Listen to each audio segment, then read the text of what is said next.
What if I told you that one of the heaviest hitting tracks to ever land on the Billboard Global 200 wasn't actually written to pack a stadium? Right? Like it was engineered entirely around this mathematically perfect, unyielding 91-second window for a Japanese cartoon. It's wild. It completely flips our whole romanticized idea of how a pop hit is actually born. Totally. Because we want to believe in that solitary genius, right? Like strumming a guitar at midnight, waiting for inspiration to strike. Yeah, the classic myth. Exactly. Yeah. But the reality of modern franchise media is that it functions much more like like a meticulously calibrated Swiss watch. Okay, let's unpack this. Welcome to the deep dive, everyone. Glad you're here with us. Today, we are entirely focused on the mechanics of a modern mega hit. We're pulling from this really detailed breakdown of a monumental release by the Japanese artist Aimer. Such a massive release. It really is. Specifically, we're looking at her 20th single. It's this dual-track release titled Zanki Sanka and Asaga Kuro. Right, which eventually found its home on her full-length album, Open Alpha Door. Yes, exactly. But its origins are far more targeted than just an album track. It was crafted specifically to serve as the opening and ending themes for a towering cultural event. The Demon Slayer Kimetsu no Yaiba Entertainment District arc. That's the one. And our mission today is to figure out how a track made for a very specific television broadcast breached its genre walls, how it became this total juggernaut on the global stage. And if you're listening to this, you likely already know the massive cultural footprint of Japanese animation. Oh, for sure. You can't really escape it these days. Right. But even if you don't consider yourself an active fan, understanding the anatomy of this specific release, it reveals so much about the hidden machinery of how global music is distributed. And marketed. And consumed today, yeah. We aren't just looking at a song here. We are looking at a literal masterclass in cross-promotional engineering. Okay, so before we even touch the music itself, we have to look at how this was actually delivered to the world. The rollout. Because when I look at the release timeline in our source material, I have to admit, I'm a little confused. It's definitely not standard. No, the strategy here is highly unusual. So, Zanki Sanka was released on December 6th, 2021. Yep. But the second track, Asagakuru, didn't drop until over a month later, January 12th, 2022. Right. Both were released under the Sakura music label. And I just keep thinking, why would a label split a unified single release across two entirely different months? Well, what's fascinating here is how that decision fundamentally hacks the modern streaming architecture. Hacks it. How so? Because historically, right, a label drops a single to build concentrated hype for an upcoming album. You want all eyes on that one weekend. Right, the big Friday drop. Exactly. But Sakura Music, which, by the way, is a label explicitly designed to synergize music with animation, they know that their promotional vehicle isn't just a single weekend. Oh, because the show airs weekly. Precisely. Their promotional vehicle is a weekly television broadcast that stretches over months. But wait, I have to push back here a little bit. Doesn't splitting a release like this actively risk, cannibalizing the momentum of the first track? It seems like it would, yeah. Right. Because if you're an artist or a label, don't you want all your streams consolidating in launch week to guarantee a high chart debut? In a traditional model, yes, absolutely. But in the streaming era, a staggered release is all about algorithm re-engagement. Okay, I'm listening. If you drop both tracks in December, you get one substantial spike in listener interest. The algorithm pushes you to release radar playlists once. And then it just fades out. Exactly. The momentum slowly decays, even if the show is still airing every Sunday. But by holding Asagakuru back until January 12th, you force platforms like Apple Music and Spotify to treat Aimer as a brand new release all over again a month later. Oh, wow. I see. It's double dip. So instead of the old school vinyl concept where you buy the A-side and the B-side together at the record store on day one, this is essentially drip-feeding the algorithm. That's a great way to put it. You use the A-side in December to capture that massive premiere hype of the anime, get the initial viral traction. Yep. And then, right as the audience might be sort of settling into a mid-season routine, you deploy the B-side to inject a fresh wave of conversation. Precisely. You are artificially extending the promotional life cycle. And strategically, this was a really vital period for Aimer's career. Oh, so? Well, if we look at her discography timeline from the source, this dual release bridges the gap between her 2021 single, One and Last, and her later 2022 release, Wavy Flow. Oh, so it's the connective tissue. Exactly. Sacra music needed to keep her constantly in the public eye during that transition period. This staggered drop ensured she completely dominated the conversation for the entire winter quarter. That makes a ton of sense from a marketing perspective. It's actually brilliant. That really is. But when we actually zoom in on the physical CD release itself, because there was a physical release, the internal logic of the music gets even more interesting to me. The track list is fascinating. It is.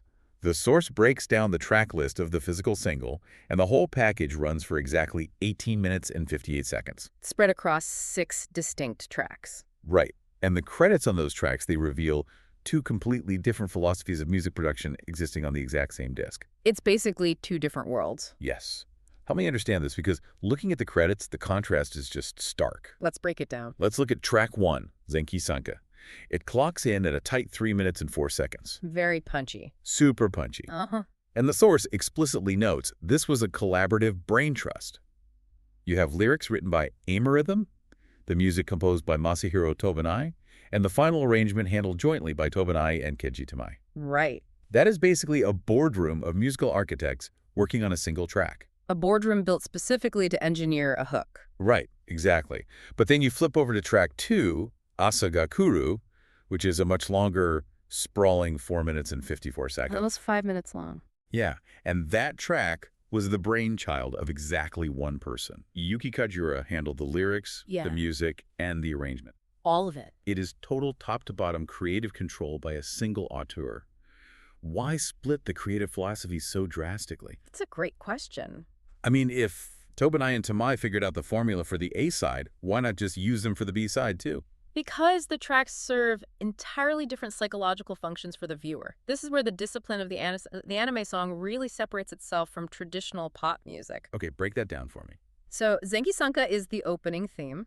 Its job is to grab a viewer who might be, scrolling on their phone, pull their attention to the screen immediately, and set a super high energy tone for the next 20 minutes of television. So it's an adrenaline shot. Exactly. A collaborative, highly polished team is incredibly effective at refining a hook until it is sharp enough to do that job instantly. Wow, okay. That makes perfect sense for an opener. But Asagakuru is the ending theme. Think about the viewer's state of mind when that song plays. They've just watched a really intense episode. Right. They have just watched 24 minutes of intense, often highly emotional narrative, especially in Demon Slayer. Oh, absolutely. The entertainment district arc gets incredibly heavy. They don't need a sharp hook right then. They need a space to decompress and process what they just experienced. Right, they need to breathe. That requires a singular, cohesive emotional vision, which is why bringing in a veteran composer like Yuki Kajiura to craft a longer 5-minute cinematic wind-down makes perfect sense. That is such a brilliant way to frame it. The opening is the sales pitch, and the ending is the aftercare. Oh, I like that, yes. And that actually brings us to the most fascinating detail in this entire track list. The TV versions. Yes. So we have the instrumental versions on tracks 3 and 4, which is standard for Japanese single releases. Very standard, yeah. But then we get to tracks 5 and 6. The source lists these as the television versions of the songs. And they both clock in at exactly 1 minute and 31 seconds. Not a second more, not a second less. 91 seconds flat. When you think about the engineering required to condense a 5-minute emotional journey into a strict 91-second window, it's staggering. It forces a completely different approach to songwriting. It has to, right? Totally. The standard pop structure of verse, chorus, bridge, outro, it simply cannot survive in a 91-second vacuum. There's just no time. Exactly. When an artist knows their primary global exposure will be that specific television cut, the chorus has to hit almost instantly. You can't have 40-second acoustic buildup. No. The intro is slashed. The bridge is often sacrificed entirely. Every single snare hit and vocal run has to justify its existence within a very, very unforgiving time frame. Here's where it gets really interesting, though. Because you have this mathematically perfect 91-second television cut, right? Yeah. And you have the staggered streaming drops we talked about. Sure. How does the global market actually respond to that level of hyper-engineering? Well, the chart data from late 2021 and early 2022 proves that the market didn't just respond, it capitulated. It really did. Let me run through the numbers from the source, because they are just heavyweight statistics. Go for it. So, the single hit number 1 on the domestic Japanese Oricon singles chart for the week of January 24th, 2022. Huge. It also claimed #1 on the Billboard Japan Hot 100 on December 29th, 2021. So domestically, it completely conquered the market. Which is an incredible achievement on its own, especially considering the Oricon chart heavily weighs physical CD sales. Right, people were actually buying discs. Yes, it proves that fans were actively going to stores to purchase that specific 18-minute and 58-second physical package. But I need you to explain this next statistic to me. Okay. Because the source notes that this single reached number 37 on the Billboard Global 200 chart. That's the big one. It is. How does a domestic Japanese television tie-in manipulate the global algorithm to reach the top 40 of the entire world? If we connect this to the bigger picture, hitting number 37 globally fundamentally changes the conversation around what constitutes world music today.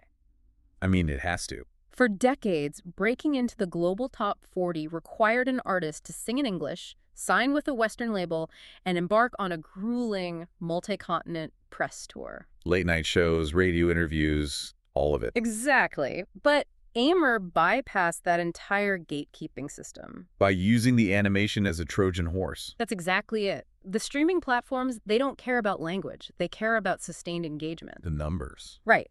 When a global streaming service like Netflix or Crunchyroll pushes a highly anticipated anime episode to millions of users simultaneously across dozens of countries, they are effectively executing a synchronized global music debut. Oh, wow. I never thought about it like that. The visual medium entirely bypasses the language barrier. A viewer in Brazil, a viewer in France, and a viewer in the United States all hear that 91-second hook at the exact same moment. And they all react the same way. Right. They immediately pull up Shazam or Spotify, and suddenly a Japanese track is outperforming Western pop stars on the Billboard Global 200. And his team knew exactly how to capitalize on that sudden influx of global attention, too. Oh, they were so smart about it. Yeah, the source highlights this extra promotional layer that I think was just a stroke of genius. She performs Zanki Sanka on the First Take. That is such a critical piece of the puzzle here. It really is. And for you listening at home, if you aren't familiar with it, the First Take is a phenomenally popular YouTube channel. Massive channel. Artists are placed in this stark white studio with a single microphone, and they have to perform their hit song in one single, unedited live take. Nowhere to hide. Exactly. If your voice cracks, it stays in the video. If you miss a beat, it stays. It's high pressure. So why do you think her team felt it was necessary to put her in that highly vulnerable position right as the song was peaking? Because they needed to prove the human element. Yeah. I mean, we just spent 10 minutes talking about how this song is a Swiss watch, how it was engineered by a boardroom of producers, precision cut to 91 seconds, and algorithmically drip-fed to the public. It sounds almost too clinical when you describe it like that. Right.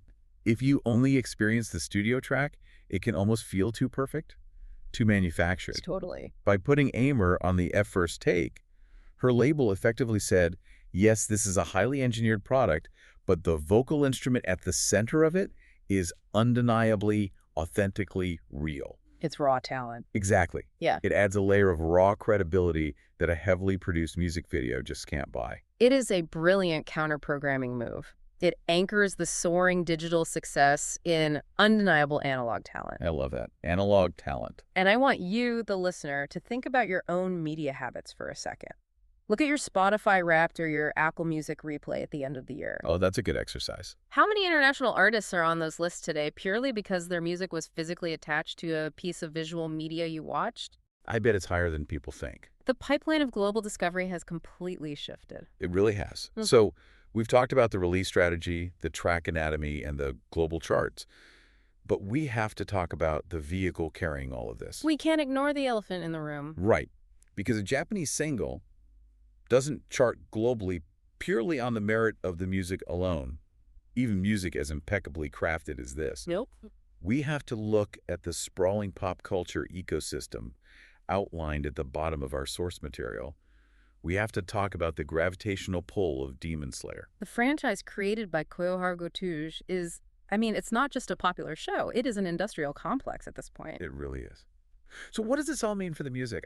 We all know Demon Slayer is big, but looking at the footprint detailed in the source, the scale is genuinely hard to wrap your head around. It's massive. It started as a manga, sure. Okay. But now we are looking at an anime spanning 4 distinct seasons. In count. Right. We are looking at a theatrical dominance, that includes multiple blockbuster films. You've Yeah. got Mugen Train, the Infinity Castle compilation, to the Swordsmith Village, and to the Hashira Training. All breaking box office records. And it doesn't stop at passive viewing either. It dominates the interactive space with massive video games like the Hinokami Chronicles and Sweep the Board. When you attach a 3-minute pop song to a machine with that many moving parts, all of which cross-promote each other relentlessly, the reach just becomes exponential. It feeds itself. Exactly. If a fan plays the Hinokami Chronicles game, they are reminded of the anime, which drives them to stream the latest season, which plays Aimer's track, which drives them to Spotify, which pushes the song up the Billboard charts. It is a self-sustaining flywheel of engagement. Yes. And what's really compelling to me is that Aimer isn't doing this in a vacuum. She is stepping into a very specific, highly scrutinized musical legacy within this universe. Oh, absolutely. She is taking the baton directly from Lisa. Exactly. Lisa handled the incredibly dominant themes for the Mugen Train arc. Which was a cultural reset in Japan. It was. So when Aimer released Zenki Sanka and Asaga Kuro, she wasn't just dropping a new single. She had to stand shoulder to shoulder with other colossal franchise tracks like Gringe, Homura, and Akaboshi. The pressure there must be immense. Homura in particular was a total cultural phenomenon. Right. Following that requires a track that doesn't just sound good, but sounds important. It honestly reminds me of the tradition surrounding the James Bond theme song. Well, that's a really good comparison. Right. If you look at Western pop music, being asked to write a Bond theme is an initiation into a highly exclusive, guaranteed blockbuster club. It cements your legacy. It changes how the industry views you. Contributing a flagship song to Demon Slayer feels like the modern global equivalent of that. I completely agree. Aimer already had a long, highly respected career. The source notes her extensive discography, stretching from early albums like Sleepless Nights all the way to Walpurgis. She was already a star. Yes, but adding the Demon Slayer stamp to her resume, that doesn't just add to her discography. It permanently elevates her legacy. It transitions an artist from being a successful musician to being a cultural touchstone. A track cemented in an ecosystem this large ensures it will be played at conventions, covered by internet musicians, and streamed by new generations of fans for decades to come. It's immortality, basically. Exactly. So let's take a step back and sort of recap this incredible journey we've been on today. Let's do it. We started with what looked like a confusing release schedule, only to realize that holding Asaga Kuru back for a month was this brilliant manipulation of algorithmic streaming logic. Hacking the system. Then we opened up the 18-minute physical CD and discovered a dual philosophy. We had the adrenaline-fueled, team-built hook of the opening track versus the sweeping, solo-authored cinematic wind-down of the ending track. Both serving very distinct purposes. Exactly. And finally, we saw how pairing that meticulous 91-second engineering with the unmatched cross-promotional machinery of the Demon Slayer franchise catapulted Aimer's 20th single all the way to number 37 in the entire world. It is truly a perfect storm of art and commerce. It really is. But this raises an important question, and it's a concept I want you to carry with you long after this deep dive ends. Oh, I like where this is going. Think back to those crack 5 and 6 listings. The 1 minute and 31 second TV versions? The 91-second constraint. Right. If you are a musician and you know with absolute certainty that your song's primary global exposure, the way millions of people from Tokyo to Toronto will experience it for the very first time, is going to be a strictly timed 91-second window. Yeah. How does that fundamentally rewire the way you write music? Oh, wow. It changes the entire architecture of the sound. It does. Does the slow, atmospheric intro completely disappear? Do you have to sacrifice the storytelling of a second verse just to make sure the hook hits before the animation cuts to a commercial break? You'd have to. The next time you listen to your favorite songs on your own playlist, I challenge you to try and imagine condensing their entire emotional impact into exactly 91 seconds. That is tough. What survives the cut and what gets left on the cutting room floor. When you start listening to music through that lens, it turns every acoustic guitar into the meticulously calibrated Swiss watch we talked about at the very beginning. A perfectly timed, globally synchronized watch. That is such a phenomenal way to look at the music we consume every single day. It changes everything. It really does. Well, thank you so much for joining us on this deep dive into the hidden mechanics of a mega hit. Keep exploring your playlists and always stay curious.